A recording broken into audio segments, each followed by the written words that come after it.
And here was the realization that brought me to writing the book, was as a doctor, I'm used to writing a prescription that says, hey, here's a medicine for your blood pressure, your diabetes, and it works really great, but it might have some side effects.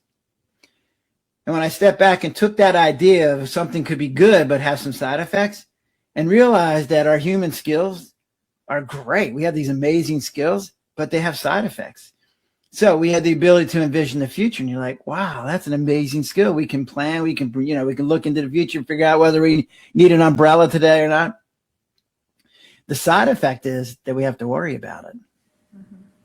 So it's often given out as advice to say, well, just live for today. And you're like, well, that's a really nice thought. First off, it's impossible as a human because we spend way too much time in the future.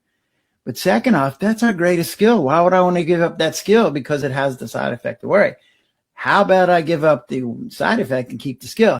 So the idea that's behind this book was then, let's look at the majority of where our stresses are coming from as humans. And what I found was the majority of our stresses are side effects to our skills. So this idea of worry is just because we can envision the future. The idea of feeling guilt is because we can determine right and wrong. The idea of regret is coming from because we can make choices. So now we can regret our choices. We have self-esteem, but we can have low self-esteem because we have this ability to decide. We have self-awareness that we even have self-esteem. And then we have this concept of good and bad.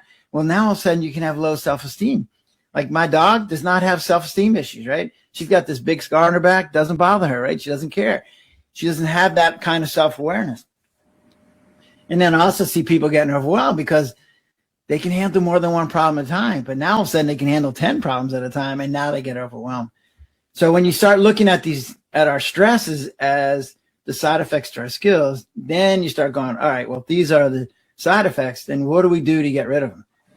And the second thing that I found was that when I looked at it that way, then I realized these are the ingredients that make things stressful. So when people say losing your spouse is the most stressful thing you can have, or losing your job is a really stressful thing, I'm like, but what makes it stressful? That's the key, right?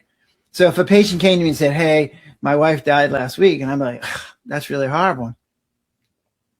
But then you go, well, what makes it so stressful? And then you go, oh, because he's worried about what's going to happen, and he's feeling guilty that he didn't do something, and he's regretting some choices, and his self-esteem takes a hit, and he's getting bored because he doesn't have anybody to go to the movies with, and he's overwhelmed because there's so much stuff going on. So I'm looking at this patient going, well, I can't bring your wife back. And it's left this big hole in your life to the point where you can't function. But what I can do is the ingredients. I can take care of these components